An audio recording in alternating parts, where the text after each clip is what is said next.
Pengalaman yang akan kuceritakan malam ini terjadi tahun lalu. Pertama kalinya aku alami hal seperti ini, dan semoga jadi pelajaran untuk para pengendara lain ketika sedang mengemudi dalam perjalanan. Namaku Jack. Aku bekerja di salah satu perusahaan minuman di Bandung dan bekerja sebagai seorang driver. Kejadian ini bermula beberapa bulan aku bergabung di perusahaan itu. Saat itu kondisi perusahaan sedang banyak sekali orderan. Banyak event yang berlangsung yang disupport oleh perusahaan minumanku itu. Saat itu aku ingat supervisorku mengajakku untuk visit ke salah satu event yang ada di Cirebon. Bukan tanpa alasan, karena saat itu kami mensupport event ini. Berangkatlah kami berdua sekitar jam 10 pagi. Perjalanan berlalu dan sampailah kami di Cirebon. Supervisorku bertemu tim yang sedang on duty di sana untuk sekedar kontrol dan meng-QC hal-hal yang ada di event tersebut. Setelah itu, karena sudah hampir maghrib, kami pun memutuskan kembali pulang ke Bandung.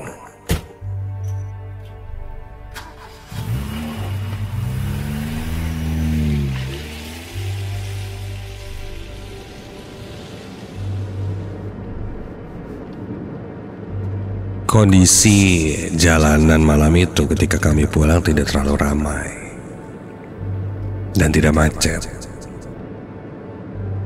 Aku fokus menyetir untuk cepat sampai di Bandung. Sedang supervisorku bilang dia agak gak enak badan katanya, dan izin untuk istirahat. Tak lama kemudian supervisorku itu terlihat tertidur, membuatku menyetir sendirian. Ya, entah apa, karena sudah biasa juga. Sampai tiba-tiba, mobilku mulai oleng. Aku pun menepikan mobil di pinggir jalan untuk melihat keadaan.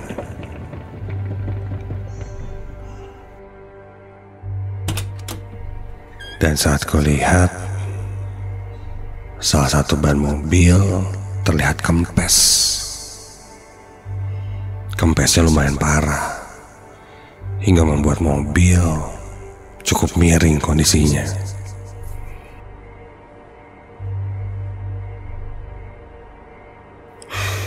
Ketika itu, kulihat di sekitar,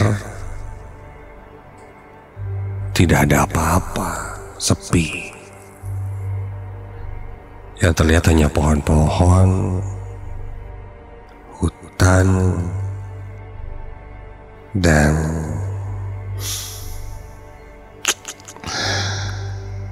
tidak ada yang bisa dimintai bantuan di sana.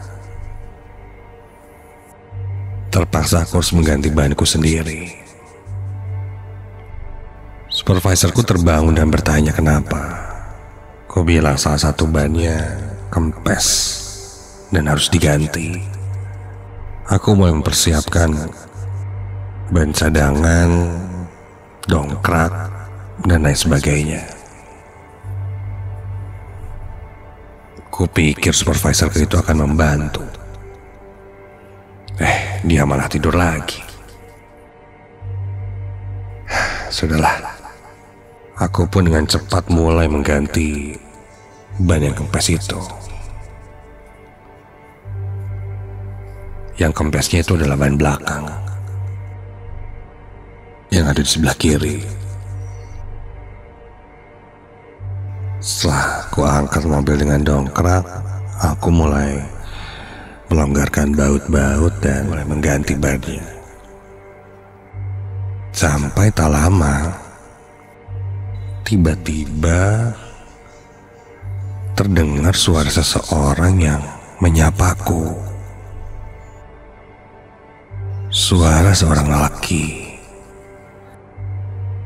Laki-laki itu bilang dalam bahasa Sunda, "Jang, nuju naon?" Dia bertanya aku sedang apa.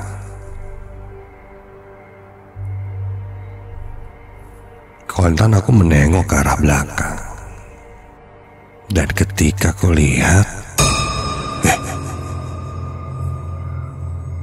tidak ada siapa-siapa. Ku tengok ke dalam mobil pun supervisorku terlihat masih tidur. Dan di sekitarku itu tidak ada orang sama sekali.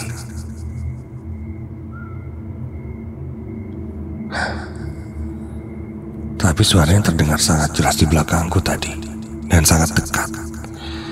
Seakan orang itu berdiri di belakangku. Sudahlah. Singkat cerita, ban pun selesai diganti. Dan kami melanjutkan perjalanan ke Bandung.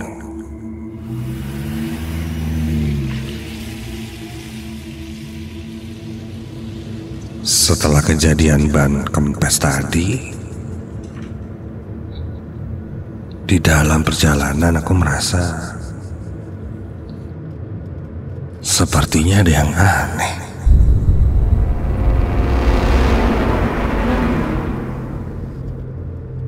Entahlah, perasaanku tidak enak. Sampai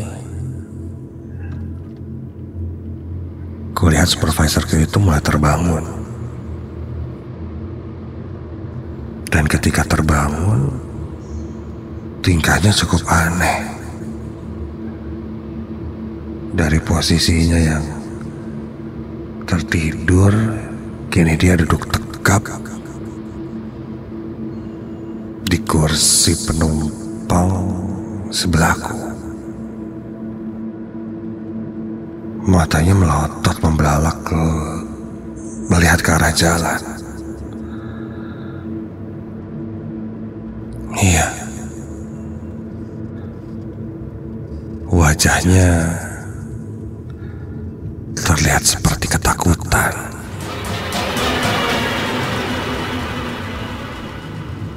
Bahkan kuperhatikan dia terlihat selalu membuang muka, tidak mau melihat ke arah jendela.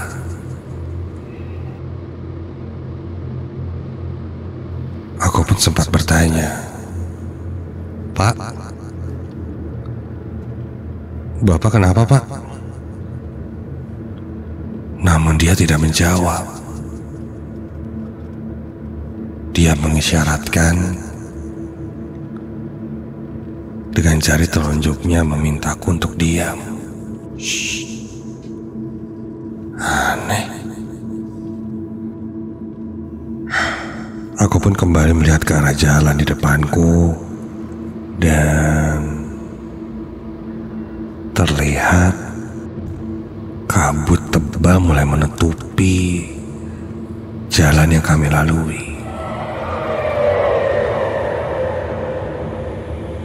Kabutnya terlihat sangat tebal sehingga jarak pandangku kini mulai berkurang.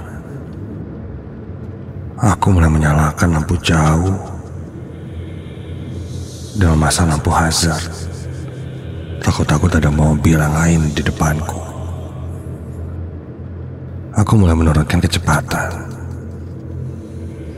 sambil terus berkonsentrasi melihat ke arah jalan. Sampai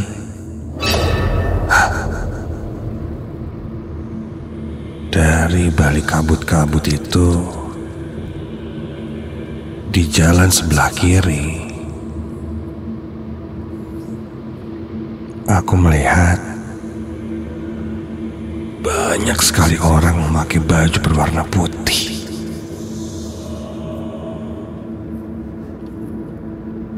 Iya, bajunya hampir seragam, baju putih panjang, dan berjalan berbaris dengan langkah gontai.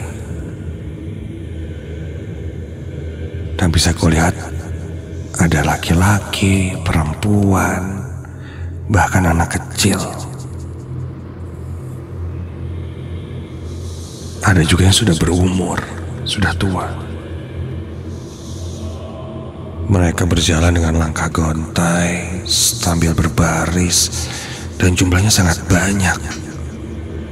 Mungkin puluhan orang.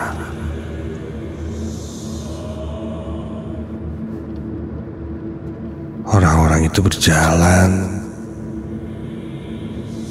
berbaur dengan kabut tebal yang menutupi jalan utama. Kulihat supervisorku itu menutup mata terus dan membuang mukanya dari arah jendela. Pak? Kenapa, Pak? Kayak yang takut gitu, Pak. Ini jalanan tebel, kabutnya. Terus itu orang-orang paling baru pulang dari pengajian kayaknya. Bapak takut ya? Takut setan itu ya, Pak ya? Tiba-tiba supervisor itu menepuk bahuku dan bilang jangan sompral. Nggak gitu, Pak. Itu jelas-jelas orang lagi pada jalan. Kalau bukan orang mungkin bentuknya nggak akan gitu, Pak. Serem-serem. Begitu kataku mencoba mencairkan suasana tegang itu. Namun si bapak itu sepertinya menganggapku serius, padahal aku tidak bermaksud sompral. Sudahlah. Tak lama kabut itu mulai berkurang dan hilang. Dan orang-orang yang kulihat itu pun tidak ada lagi, sudah kulewati. Namun kami masih menyusuri jalan yang sepi. Sampai di depan ada sebuah warung. Kebetulan nih, aku pengen buang air kecil. Pak, izin ke warung sebentar ya, Pak. Saya pengen buang air kecil. Gak kuat. Bapak supervisorku itu menyarankan aku tidak berhenti, lanjut saja perjalanannya. Tapi aku memaksa karena aku tidak kuat. Daripada ngompol di jalan. Akhirnya tanpa persetujuannya, aku menghentikan mobilku di warung itu. Bapak nggak usah turun, Pak. Saya sebentar kok, numpang ke toilet aja. Sama mungkin beli kopi, Pak, biar nggak ngantuk. Ya, bentar ya, Pak.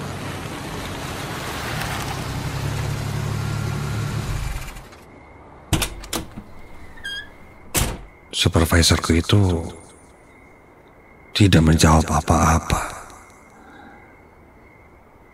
Hanya dari raut wajahnya seakan-akan bilang tidak usah dan ingin buru-buru cepat sampai ke Bandung.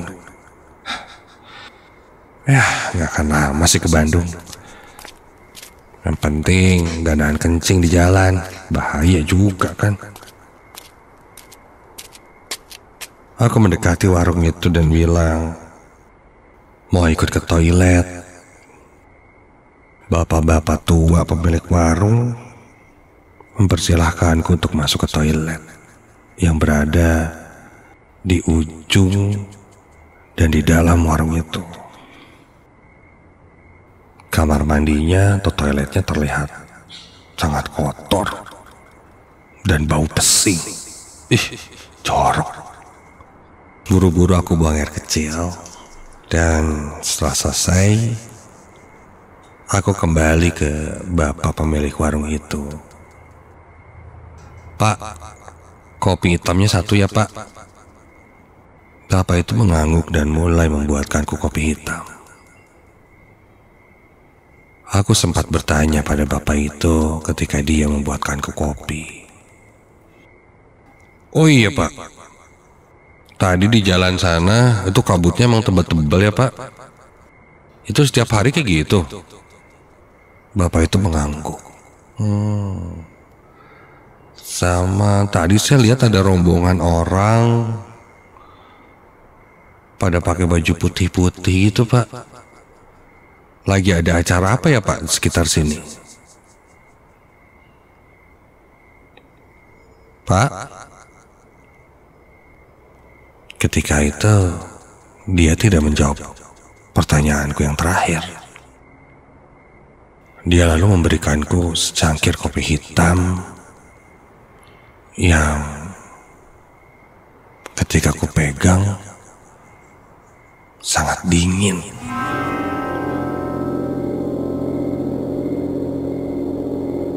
"Pak, punten Pak, ini kopi hitamnya kok dingin ya Pak? Nggak panas?" "Pak? Pak?"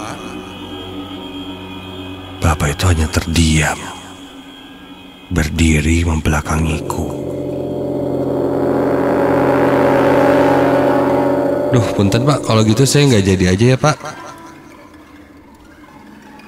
Aku pun meninggalkan kopinya di atas meja dan berbalik kembali ke dalam mobil. Ketika aku berjalan ke arah mobil, dari kejauhan kulihat rombongan orang-orang yang memakai baju putih itu mendekati mobilku. Tuh orang-orangnya udah sampai sini. Aku pun masuk ke dalam mobil. Kulihat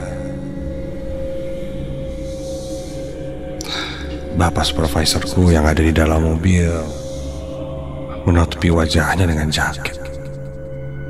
Pak, udah Pak, ayo kita berangkat ke Bandung Pak. Tadi saya coba beli kopi, cuman kopinya dingin ternyata. Lalu supervisorku itu bilang, "Kamu ngapain sih turun?" Ya lantas ku jawab, "Ya ke warung." Lalu dia membuka jendela, dan ketika ku lihat, astaga, loh, tidak ada warung di sana. Yang kulihat hanyalah lapangan kosong dan bukan hanya lapangan kosong, tapi itu pemakaman. Iya, banyak batu nisan dan kuburan yang ada di tengah-tengah lapangan yang ada di dalam hutan.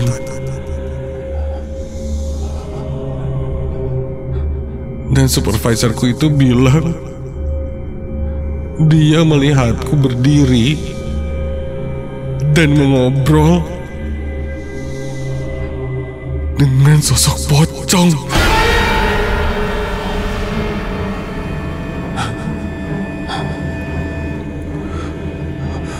Buru-buru aku langsung menyalakan mobil dan pergi secepatnya dari tempat itu.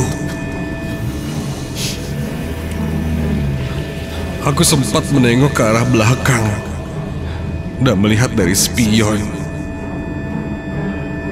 Dan ketika itu bulu kuduku berdiri merinding, karena kulihat di belakangku berjajar sosok-sosok pocong terbalut kain putih dengan jumlah yang sangat banyak.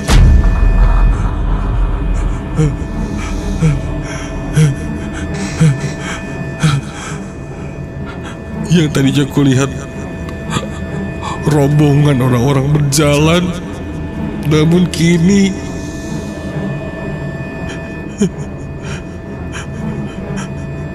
yang kulihat berbeda.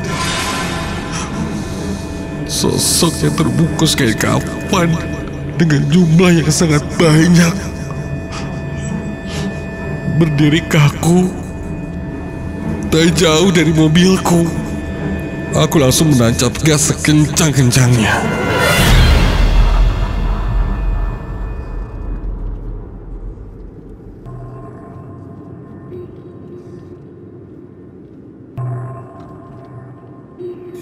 Singkat cerita, kami pun sampai di jalan yang cukup ramai.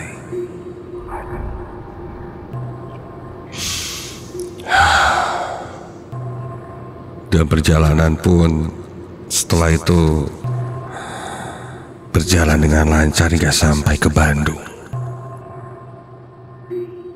Ketika sampai di Bandung,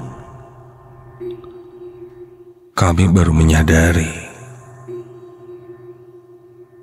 bahwa perjalanan kami terasa sangat panjang dan lama. Kami sampai di Bandung jam 2 subuh, sedangkan kami berangkat menuju Bandung bahkan dari sebelum maghrib. Namun selama di perjalanan, kami merasa perjalanannya sangat cepat. Ya mungkin 2 jam perjalanan, tapi kok nyatanya sangat lama. Aku bahkan tidak mengetahui jalan yang kulewati ketika ban mobilku bocor dan melihat kabut tebal dengan orang-orang itu letak pastinya di jalan mana. Yang jelas, malam itu aku memang benar-benar bergesekan dengan dunia yang lain, alam gaib. Mungkin gara-gara perkataanku juga yang sompral dan membuat hal-hal itu pun akhirnya seperti mandat untuk membuktikan eksistensinya. Atau ketika malam itu kami melewatinya adalah malam yang spesial buat sosok-sosok tersebut, menjalani sebuah upacara entahlah yang dilakukan di alamnya.